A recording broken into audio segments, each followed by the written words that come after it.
Hey folks, we're back with another episode of Positive Mischief, and this time we've got Quinn Brown from CMT. I am your host and the Chief Mischief Maker of Hugo Creative, Matt Guastafaro. Quinn, how are you? I'm Matty G. It's good to see you, old friend. I know.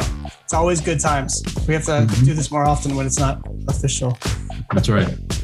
All right. So yeah, we've got Quinn Brown here. Quinn, your title with CMT is what exactly?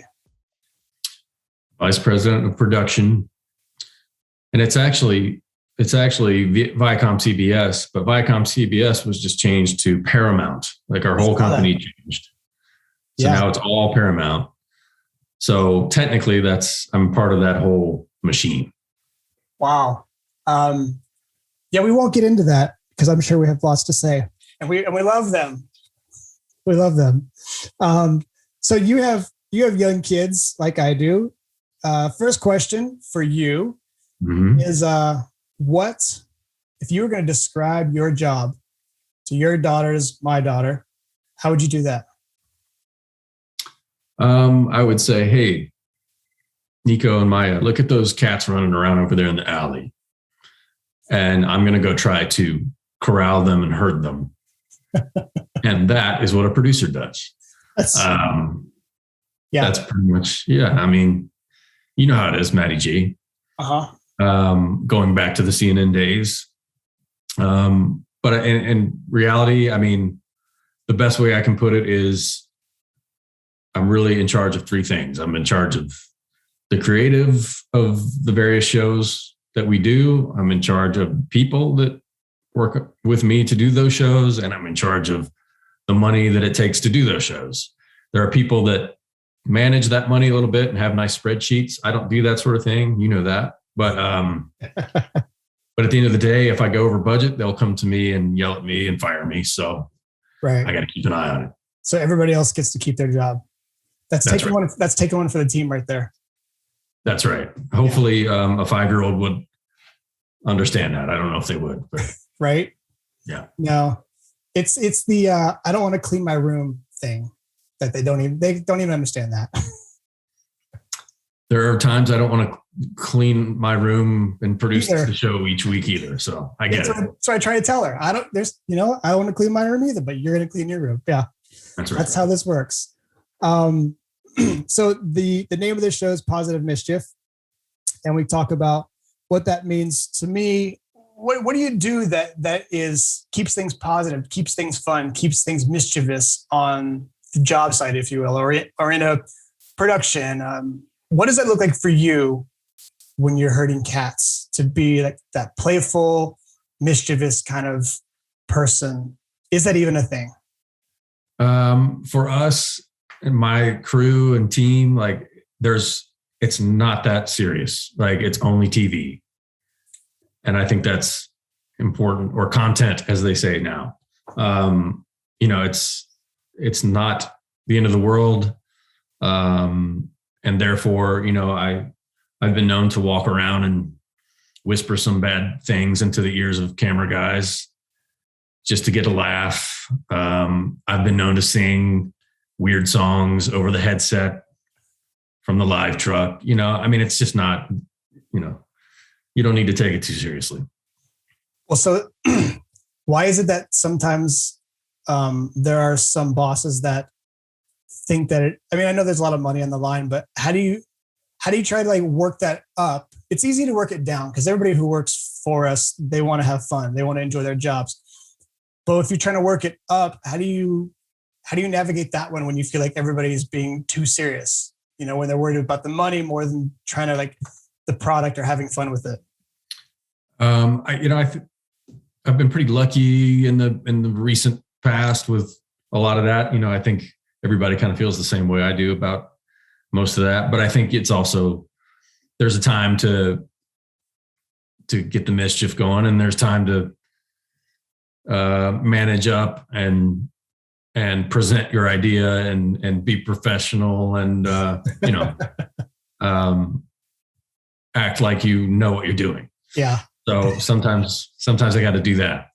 You know how it is. Oh yeah. But that's not what today's about. Today's about absolutely doing the opposite and having some fun with it. So we've got one of the beautiful things I love about this show is this random playing into the mischief part is this random stuff. So we've got our little jester here. And inside of this, we've got a bunch of different questions now. And if you've been to New Orleans, you might understand and know some of this stuff. I don't know. Yeah, I mean, I love New Orleans, but I think I've seen you wear that, like, you know, an Adams Morgan running around. I don't know what you're talking about. We're going to put this over here. Quinn's trying to cause trouble. First question from the jester. Speaking of trouble, are there any substances, tricks, rituals that help you get the creative juices flowing? Substances, really? You're going to start me with that? You don't have to answer, but you know. To me, I mean, you could answer this for me. Like, it all goes back to what you put on in the car on the way to the shoot. You know, it's, for me, the music is what gives me the creative mindset, you know? Yeah. Everything kind of grows from that. It always has, as you know. I've known you for how long now, Maddie? Many years, 20 years almost. Yeah. So it's been a while. That's what it is for me. The other thing is, there are certain people that I've worked with in the past, yourself included, and the present, where it's the collaboration is also a huge part of it for me. Like, I can sit there and point fingers and say, do this, do that, you know, like Borat. But like, for me, like having somebody come in the office, sit down and say, I got this thing in my head, you know, and then we bounce it off each other. There's this guy named Daryl Hughes that works with me, very quiet, mild-mannered guy. He'll sheepishly walk into my office and throw something, and then we put it in the blender, and then by the end of it, we're like high-fiving each other. You know, yeah, that's the best. Yeah, it is. There's something really powerful about the people that you can jive with, and just feel like you're being yourself. And you don't have to really worry about, you know, the falling on ceremony or things like that. There is just a natural openness. And that's when we've done our best work, is when we've really been able to connect and click with a client or a partner even, where you're just like, this is really awesome. This feels good. And then boom, it just magic happens. Yeah. And you know it. You know this as a business owner and a manager. It's like, you hire people for a reason because you see what they've done, the potential, and what they can do, and you let them be themselves, as opposed to like trying to mold people all the time, you know? Yeah. And if you can let that kind of shine through, then you're going to have a good product. Yeah. Well, that's, I think, a hard part too, is we get to present ourselves in a certain way, but then how you like follow through on that. That's the unknown factor when you hire somebody, or when you work with a new team, or you work with a new client or new vendor. Like you can only go based on what's on that resume, if you will. But they still gotta bring the juice. They gotta know what that is. But yeah, you know, the getting into the flow is really about what does it for you. You know, and I think the music is an interesting part for you. Like, what does that look like outside of the work? Like, how does music impact your life when you're not in the office? Oh my goodness. I mean, it has the ability to totally change your day. It has the ability to give you a new perspective on several things, you know, like I think, I mean, part of the reason that I have sort of the worldview that I have almost comes from some of that, just from growing up and the stuff that I liked, and how I relate to people based on that. And I mean, I'd be hard pressed to find an area of life that it didn't impact, you know. Even parenting. It's like, you know, I can take a little bit of Paw Patrol, Matty G. You know how this. Oh my gosh, Paw Patrol. But I gotta throw on something to kind of train their ears, whether it's, I'm not going to throw on like Minor Threat, I mean, punk rock or whatever, but like I might throw on Sade or Cat Stevens or something. Beatles, especially, Yeah. My daughter likes, she likes Dobie Gray, which is pretty cool. And wow. She's got some Tom Petty that's kind of happening. So it's like, hey, this is fun. I'll never forget. We were listening to Driftway was on, and she was like, "Can you play that again?" I like that. I was like, "Wow, you got it." That'd be great. That has become our song. When she says, "Can you play our song?" That's the one. So yeah, it's not so bad. We'll get lost in the rock and roll, Matty G. Exactly right. All right, let's see what else the Jester has for you, Quinn Brown. The one that I was proud of, just along that, go. Our song thing was, she heard "Rome" by the B-52s, and I was like, nice. She loves that. I was like, yes, I'm getting somewhere. Oh, yeah. There you go. Describe your creative process in one word.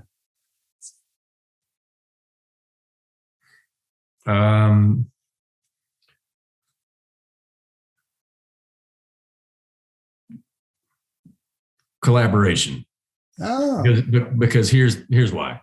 There are creatives through and through, like yourself, like Lucas, like others, David Bennett, who you and I both know. And then there are people like me who are wired that way, but can't execute fully. Like if you ask me to draw you something right now, it would look like my 4-year-old drew something.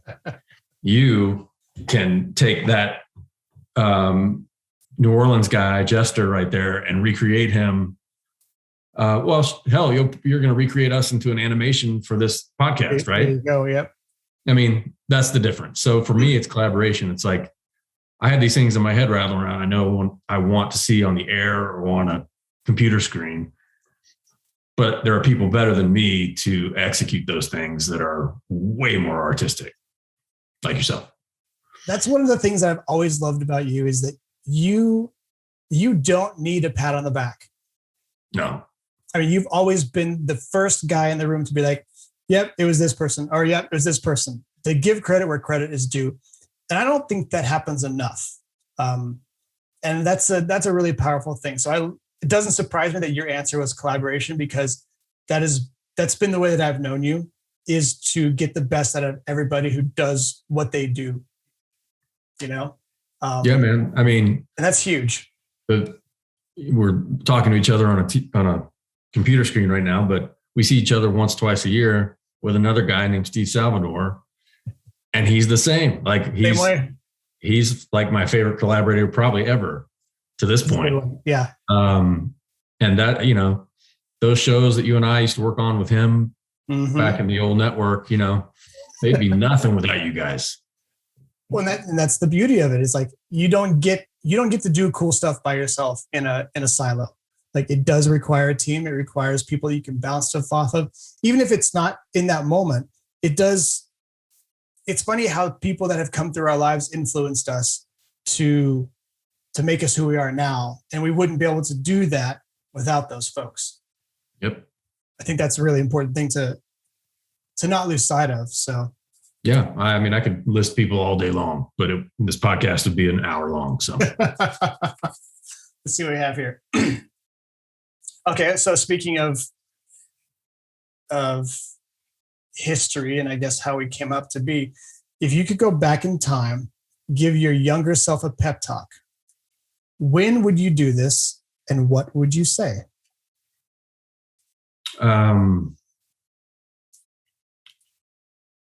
I would probably say this is a weird answer, but I used to be more nostalgic back then. Like even at a young age, I would be like, I had these great group of friends in high school, whatever, who I still talk to, great guys, them.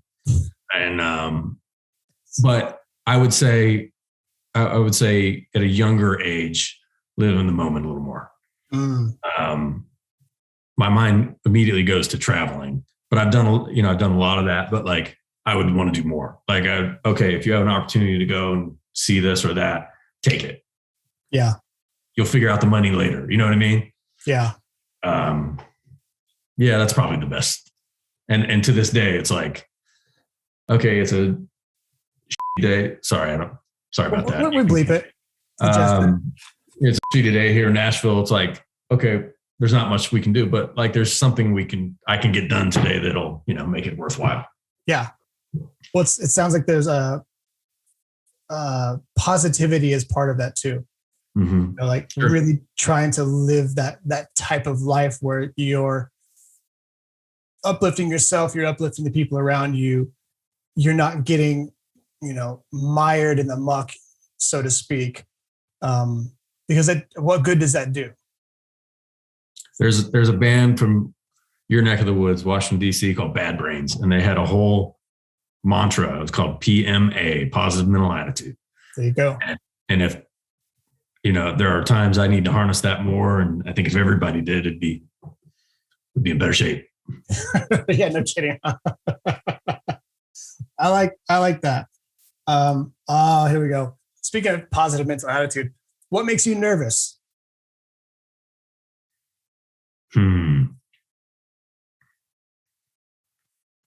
Probably the same thing that gets me excited in most cases, which is the unknown. Oh, that's the easiest answer. For me, that's what I like, like when I'm traveling, like I want to go, even if it's around the corner. I've never been around the corner downtown or whatever. That intrigues me more than going about the same old path. But at the same time, it's also like, okay, well, where am I going to be in a year? You just don't know. So, I guess that can be a little nerve wracking. Yeah. The unknown is always scary. And I think that's kind of the way it's supposed to be. I think we're supposed to be a little nervous. I always think about the guys who are professional athletes who still say every day they walk on the field, they've been doing it for their whole lives, they still get a little bit nervous.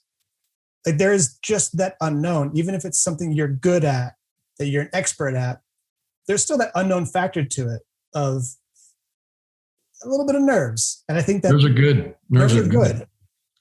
Butterflies are good. As you said, ask any athlete, ask any musician who's played on a concert, it's good. Yeah. It's the day that you don't get nervous that you probably need to hang it up. Yeah. For me, like in my current gig, it's like we got a couple live shows coming up. If you don't have some butterflies going into that morning or whatever, then it's probably time to move on. Yeah. Well, that was funny you said that because that was my next follow-up was, do you still get nervous before? I think I know the answer, obviously, but like you still get nervous before a live show. You still have this little twinge of, oh crap, is this going to work? Sure. Even when we were, my old buddies and I on LKL, we were doing that 5 nights a week, but still, it's a lot of eyeballs. So you better be on your game. Yeah. One thing too, trying to take that power away from it is really an important part too. Like there's a lot of eyeballs on a lot of stuff these days. And if you get stuck in that, you become frozen, you get petrified. So it's like trying to understand that, oh, this is what I do. This is okay. Still going to get nervous, but like not going to become a statue for it. Well, yeah. The worst possible scenario is you just start sleepwalking through it, like taking it for granted. And that's when the mistakes happen and things are bad. We've done a few of those, haven't we? Sure. All right. We got time for one more good one. See here. Oh. You look like you're holding up a pregnancy test there. It's like, oh, it's waiting for it to change color. It's my COVID test. If you could trade lives with someone for one day and one day only, who would it be? Trade lives for one day? One day. Besides you? Of course, besides me. Come on.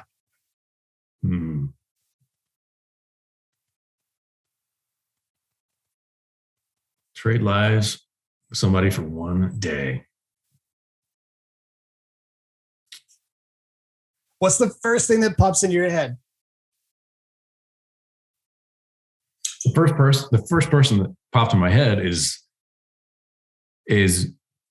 a little morose, or not morose. The first person that popped in my head was a little morbid. It was Bourdain. to me, like it's a weird thing because to me, he kind of had it figured out. Like he followed his muse, he traveled and basically was just a food critic all over the world. But that show became more about experiencing things and living in the moment, like we talked about. And to me, I guess that's the first thing that popped up because, you know, there's so much to see out there. It's like, we're only here for a short time. Might as well go experience it. Yeah. I think I can make that answer work though. I think that's a good one. Honestly, I love that. That's why I asked, like, what's the first thing that popped in your head? It doesn't matter if it's, you know, morbid. It doesn't matter if it's a little bit weird. It doesn't matter if, you know, like that's the whole point of this. Like, I want to hear what that sounds like. Yeah. Yeah. You can make that work. You can make that work. Plus that's the Quinn Brown I know. So yeah. a little morbid, a little twisted, you know, why not? You know me. I mean, you know. But that's it. I mean, at our age now, it's kind of like, okay, we've done our thing. We've gotten to a certain point. Got to raise these girls, you know, and yeah.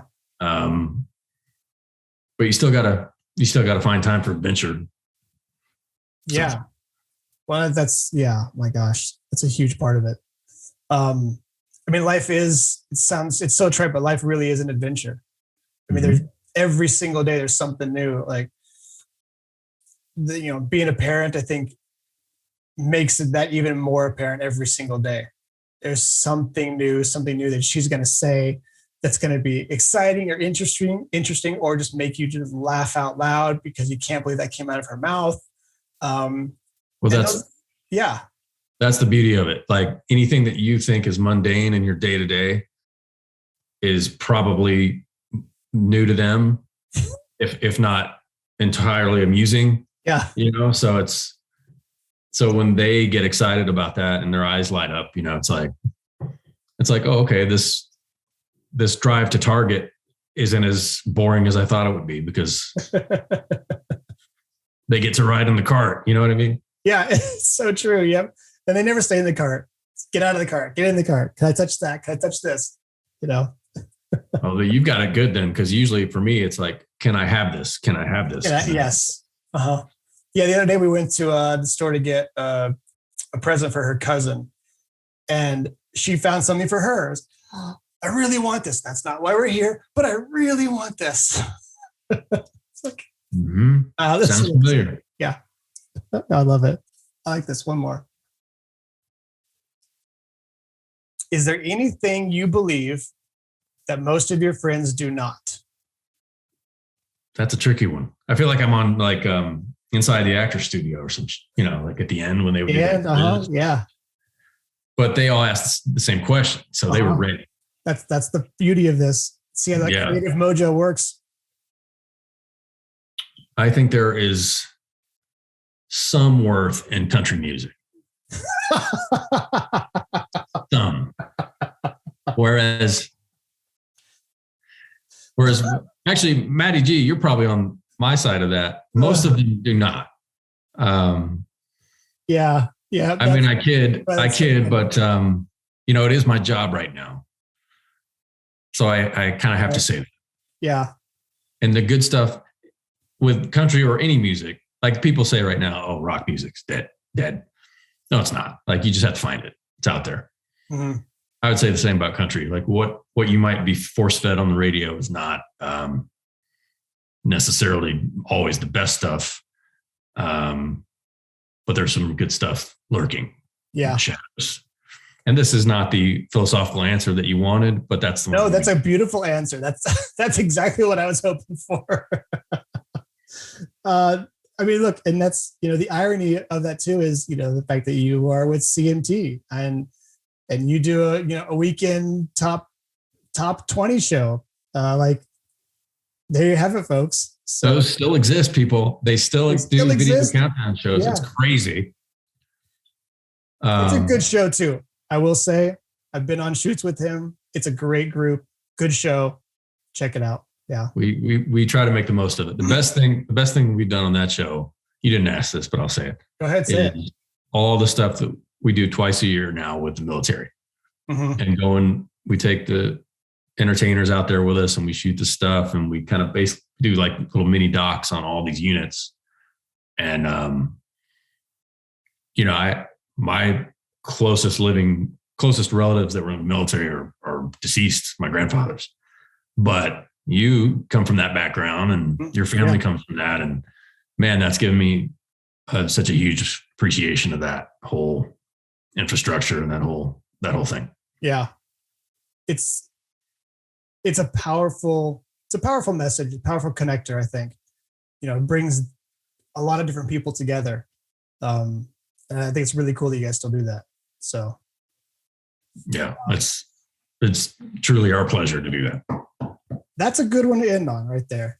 So Quinn, should we, anything we should plug? We plugged your show a little bit. You want to give us a more thorough promo on it? No, you should go, after you listen to this podcast, you should go listen to Grounded on Purpose, which is Jen Duck's podcast. Right. And I have no, reason for saying that, I just think it's good. Right. Other than she lives with you, his wife.